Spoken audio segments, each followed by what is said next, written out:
something I always like to point out, that right there is the worst one. But you did say we need to talk to the manager. Yes, definitely, because usually what's gonna happen is, they're gonna have a 20-minute conversation with you about why they need to do it or not do it. It's probably gonna be over your head, unless it's like April and you've learned a lot. Probably gonna be a bit much for Fresh to prepare, just to handle the whole situation.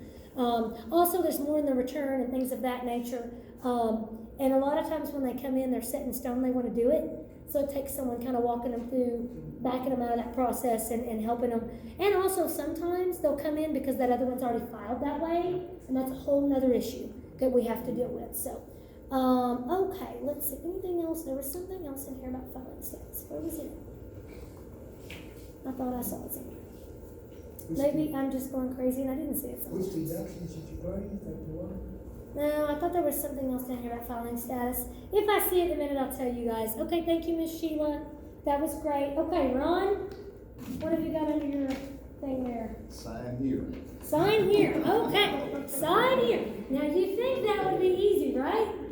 What's going to happen if we forget to sign here? You're not getting nothing, okay? All right, Ron, walk us through this here. What's this say? It says, under penalty of perjury that occurred, that I have examined the return and company schedules and statements, and to the best of my knowledge and belief, they are true, correct, and complete. And the declaration of preparer of the taxpayer is based on all information which preparer has any knowledge. So that's very important. There's a lot in that sentence, okay? I've never really broke that sentence down, but now that I read it, because how long have I been doing it? Do you think I don't even notice that's there. But it's very important, okay? I declare that I've examined the return, the accompanying schedules and statements, and to the best of my knowledge and belief, they are true, correct, and complete. Okay, that's three totally different things. If you're leaving off a W-2 on purpose, is that a complete return? So are you supposed to do that just because you want to? No. I've turned people away because I saw them hiding them in their purse. No joke. Oh, I just want to file this one. I don't want to file it. No, sorry. I legally have to, I know that it's not correct and complete if you're hiding W-2s. Okay? Happens every year. Declaration of preparer. I don't know if I've got somebody doing that. We'll see in a minute. Other than taxpayer is based on all information of which preparer has knowledge. So if you don't know, you don't know, right? If they lied to you, you didn't know, so you're not responsible for that information. One of those things, if they start talking and you're writing notes or they tell you something, you can't unhear things, okay? So that's very important. Right here, did you go over these right here? Okay, now, so your signature, the date, and your occupation. Okay. Part, and you read these right here for me. And if the IRS sent you an identity protection or PIN, and they're here. Okay. Anybody know what an IP PIN is? Anybody ever heard of that? Oh, yay. Okay. Thank you, honey. VJ in the back. VJ, what's an identity PIN? Do you remember? Yes, the identity PIN is for people that have set themselves up with the IRS and the fraud. Yes. So that is someone, and that's changing with the IRS. Some states are even doing this weird voluntary program where they want to enlist and get another number they have to put on their taxes.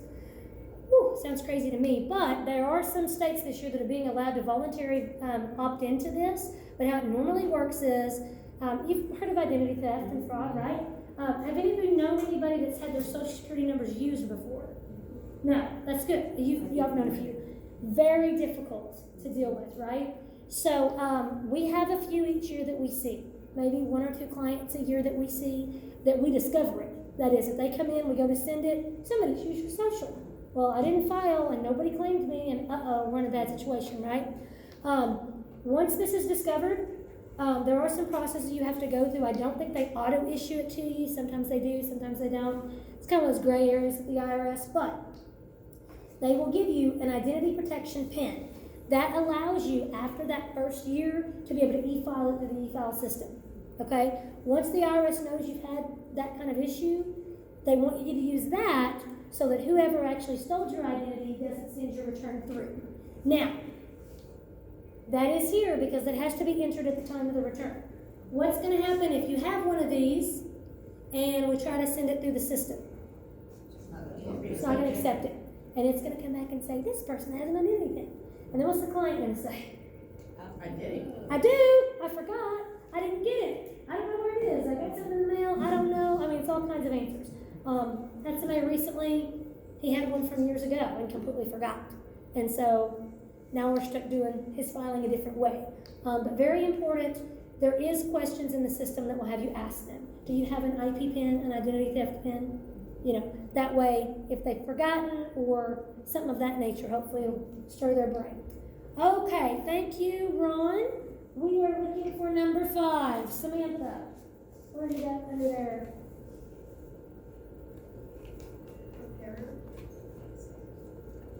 Prepare. Okay, so I did prepare. So if you'll read that bottom part for me, Samantha, I don't know if you can see it here. Right here. And you can read it off your sheet too. Preparer's name, signature, your PIN, the firm's number, and then you need your address, the firm's name and address and phone number. Okay? Now, what do you think the firm's name and firm's address is? Liberty Tax. It's where you're getting your taxes done. Who's the preparer? Avil. Okay? Name, signature, P10. That is pretty sure it's preparer tax identification number, but we haven't got to that chapter yet, so it's in there somewhere. We just know it is P10, but I believe the actual, written out is preparer tax identification number. I like to double check it just because it's not something I say every day. Firm's EIN is, I believe, employer identification number there. So this would be my number where I'm registered for you to do taxes in the IRS, and then this is yours. So this is printed on every single return you do. Why do you think the IRS would want to track returns that you do? See if you're doing them right. Okay. What else? Discrepancies. All right. What else? Why would I want to know who you're doing? I want to make sure that if it's information that I'm looking at, that this is, I really did look at this and consider it out. Yes. Not someone else. It's kind of like an employee ID number kind of thing. Correct. Or someone else using it. Right.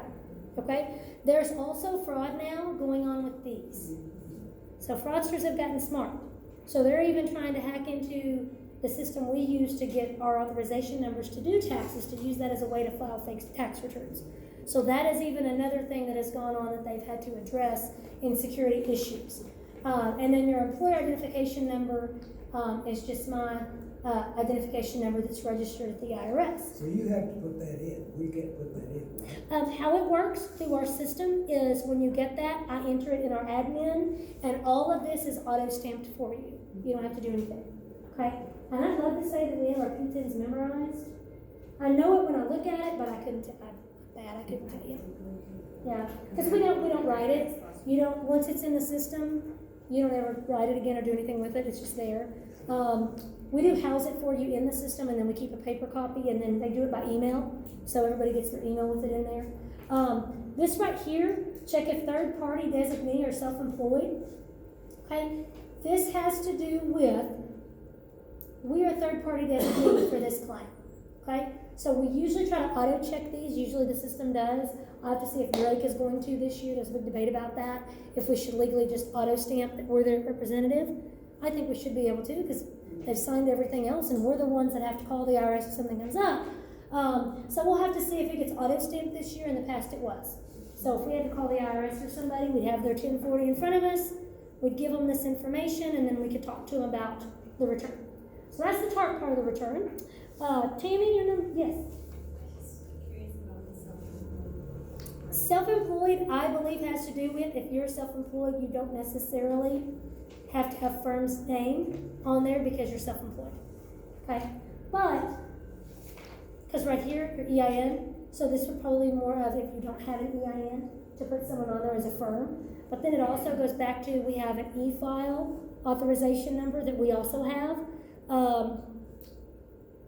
So I would say these are probably more highly audited if you do like paid prep by yourself and you don't register a firm. Because when you sign up for a preparer a P10, you have to list your firm, okay? And that is where I believe you would put self-employed. So say Tammy was gonna do taxes on her own, nobody was helping her, she was just gonna, do them on her own. I think you're allowed so many before you register an EIN and a firm name. So that's how they would keep up with it. any big questions about just the look of it, generalities, we are gonna go over the dependents and filing status in another chapter, but this is just where it shows up in the return, okay? In the software, you will be able to see how this looks. It will show up for you on the computer, okay? It's not just gonna be data entry where you can't actually see it. You'll be able to view this sort of form as well. Who was next, Tammy? Income, ooh, a new section. All right. Before we go to income, we're gonna go over a few more things and then we're gonna finish the rest of the 1040, okay? Because some of these will have to do with some of those questions you guys asked. Who must file and who should file? Okay, you must file if you are a U.S. citizen, U.S. resident of Puerto Rico, and you meet the filing requirements that apply to you. So this is just your status that says you have to file, and then there's gonna be some extra things that will make, a qualification that you need to file. These are the requirements. And guys, feel free to take notes, okay? I will do some handouts as we go along every few classes to review some of this. But, if you want to jot some, that's okay too. So, filing requirements. They look at gross income, filing status, and age. That is 3 of the big determining factors. Gross income, filing status, and age. Okay? I will give you handouts on this because this always comes up on the test, but if you want to write some of these down, income that is subject to tax includes wages, salaries, benefits, tips, unemployment, interest, and state and local tax refunds. We will talk about that more in itemized, so don't worry about that one as much right there. But these are your basic types of income that are subject to tax. And what does that mean when it's subject to tax? What do you have to do? Pay taxes on it? A question about, payments for somebody that's renting, outside of the duplex that you own. Like payments you're taking in, Yeah. like you're kind of a What is landlord? that for? Yes, that's money you're taking in. Yep, that would be, they don't have self-employment income on there, do they? I don't know what, maybe there's another page. Self-employment would be. There we go, it's on the next slide, like I told you, it's different slides than it used to be. Alimony, income from self-employment, hobby income, gains from sale of property, pensions, annuities, IRAs. I will just tell you pretty much any money you collect, there's only like 1 or 2 caveats. When you get a self-employed, there's some caveats. Any money you get normally, you need to be sure and check to make sure it's not supposed to be taxed if it is, okay? We have that all the time. So we'll have customers come in and they'll have their basic W-2s, but then maybe they sold a car, they sold a house, they had a house that they're now renting, that's turned into a rental. Those are all questions we get on a daily basis. The answer is yes, normally we do like a rental form. So to answer your question, yes, we would do like a rental form. And it has its own form, and we'll cover that. I don't know that we even cover rentals in y'all's basic class, because we only see a handful a year. So you probably won't even test on those. That was touchy. And also, taxable portion of Social Security, jury duty, gambling, scholarships, fellowships, debt cancellation, most court rewards. These 2 are very important because we get asked this all the time. Debt cancellation, you usually get a form in the mail. However, if it's a smaller bank or a larger bank and they just didn't get it to you, debt cancellation. This is like, I owed a credit card $7,000, but I did a settlement, I only paid them $3,000. They're gonna send you a form that says you have to pay taxes on what you settled, the difference in your settlement, okay? A lot of people are surprised. They'll get a form in the mail, they'll bring it in, they don't know what it is. You do have to pay debt, or you do have to pay taxes on that difference, okay? People get really upset about it too. Because I don't think they even really ever tell them. I mean, they probably tell them, but it's probably in some paperwork somewhere they don't look at or what have you. But most people come in and this is a surprise. This sometimes is a surprise. Usually this gets people when they're trying to do what's called an education credit that we'll go over later. You get certain credits back when you file if you've paid in tuition and things for dependents, but you are disallowed some of it if you have scholarships. So this is a big thing people try to kind of get out of. They just won't even try to get those credits because they don't want to pay taxes on any of it. But that's kind of a big deal. Gambling wins, we see a lot of those in Oklahoma. Alimony, Arkansas I don't think is alimony state, but there may be people that have moved in from other places. It is taxable. Income from self-employment, we will go over in that chapter. You have to have a certain amount, before you have to issue forms and have to claim it. Yes, ma'am. On that, income self-employment, don't they have to have a 1099 on that one? Very good question. Or is it 1040? You actually don't have to have 1099. If you know that you know, say you did lawns for a living and you made $6,500 last year in cash mowing lawns, it goes on the same form. It's called a Schedule C, as in cat, but you do not have to have a form for that. The IRS is very much an honor system in some of those instances, okay? So, if you know and they don't know, they're still expecting you to tell them, okay? You know, since it's honor system, how do they find out? Well, that's kind of a big problem. We all know there's an underground economy with cash. So, it happens. If we know about it, what are we supposed to do? If they come in and they start talking, they're like, oh yeah, you know, and then all of a sudden they're like, oh, I've got this rental, but I don't put that on my tax return, and I did some lawns last year, but I didn't keep up with it, so I don't really want to put that on there. Is that in that guideline of your knowledge? Because they said it? Yes. So that's one of those situations we really have to think long and hard how we're going to handle that. I had that happen with somebody that I know. I've done their taxes for a few years, and I had to say, oh, did you say that you were renting your place? I said, you really have to put that in the return. Sorry. He ended up getting a loss because I showed expenses, so I helped him, but legally that's what he needed to do. Now, had he done anything official anywhere else with that? No. But that's how the IRS knows you turned it into a rental. Usually you're supposed to get rental insurance and do other things, but that's above what we have to do for tax purposes. So, do you have a question? Anybody have a question just about income? Some of these we will get into whole chapters about them, but I will give you these slides eventually because it's good for the test. Because there will be a question. Which one of these is not considered taxable? Every year. Filing status, okay? There will also be a whole chapter on this. They're just touching on it. How do you know your filing status? Depends on whether you're single, married, or family situation. Filing status is determined on the last day of the tax year. Okay? Last day of the tax year. Kind of like with that separate thing, right? I had somebody come in one year, they got married in the middle of the year, and somebody told their spouse, you know, well, you were single the first half of the year, just do separate. Totally messed up their return. Luckily, we did an amendment, which is a change, and got it fixed back to joint, because they were married at the end of the year. They were single at the front half of the year. It was totally wrong. They got bad advice. Last day of the year. Now, caveat. If you're separated from someone, can you choose to file marriage joint? Yes, you can. You can absolutely choose to do that. You can save each other and you can get it done. Much better tax rate. I always advise you do that. We help couples through that. We're also counselors on the side in our office. You think I'm joking? Just wait. But we do have to know a lot about a lot of things. So we're pretty nosy, and we have to ask questions, a lot of questions. When we get into EIC, it gets even worse. It gets very personal. It's very uncomfortable. Some people don't like it. That's why they decide not to do taxes. They just don't want to have to deal with that. It is a little stressful. We've had people cry in the office, have fights in the office. Yes, and you know this. So I have a question, and Yes, I'll ma'am. use my own situation Okay. as the example. My husband died Mhm. June 25th, so last day of the year. According to them, am I single or am I? Very good question, and I think they actually covered in the first chapter. We've had a lot of these lately, okay? Now, you guys you were still legally married, right, when he passed, okay? The thing is, you can choose that first year. Did you have children? Did you have children? Not together, no. No, okay. Have you filed that return yet? No, okay. Because that was this last year. If there is any children you together paid for, you would be able to do something different altogether. But if there's not children involved, you can choose to do a joint return that year if they pass away. Okay?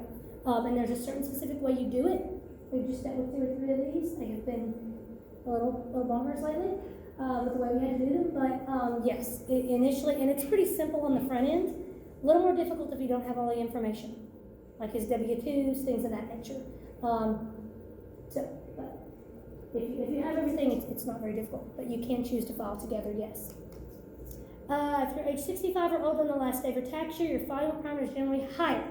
What that means is you're allowed to make more money the older you get. Because why? You're probably collecting Social Security or something extra.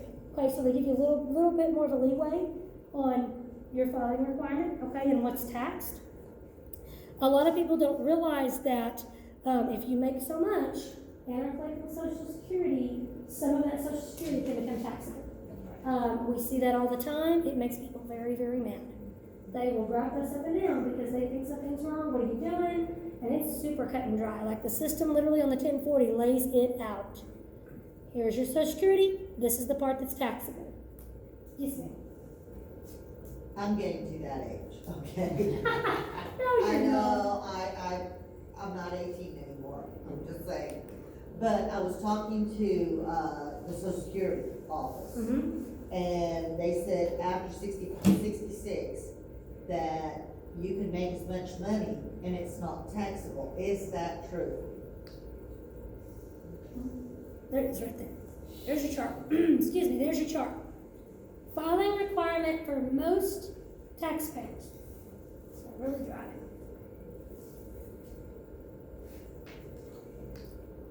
Filing status, which I know we haven't gone over these yet in their own chapter. This is your chart. It tells us. If you're single and under 65, you file a return. Okay, so let's think about this.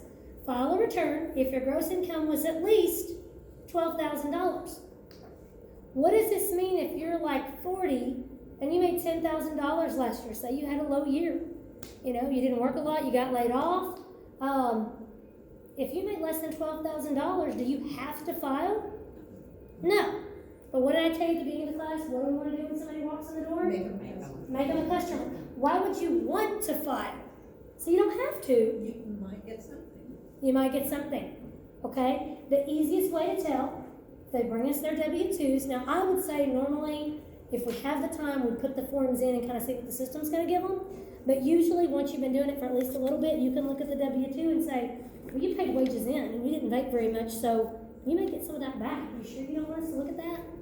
You know, you're under the filing requirement, but you may get money back because you paid in, okay?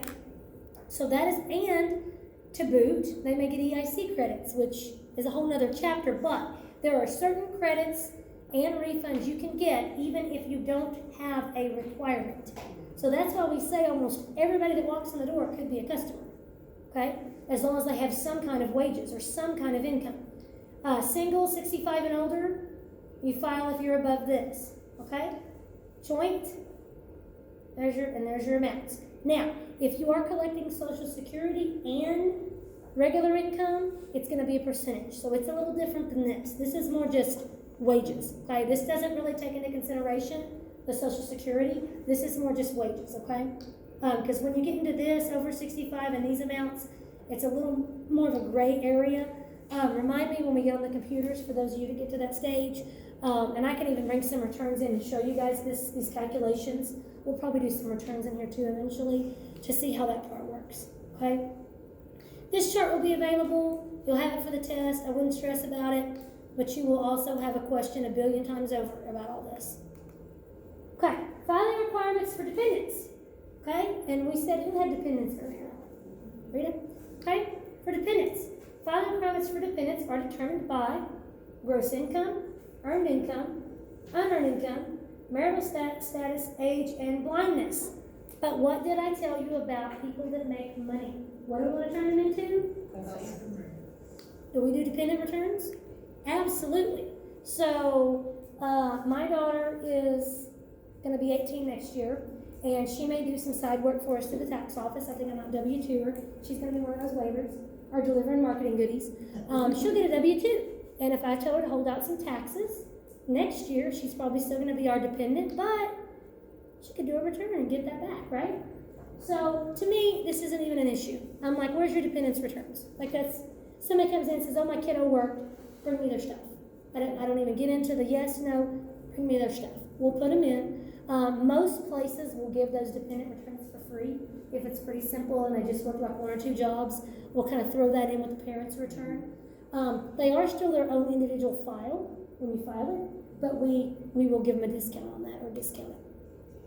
This is also another little chart on filing requirements for dependents. There may be tests on it. I just don't focus on it because, like I said, I put them all in the system and make them file.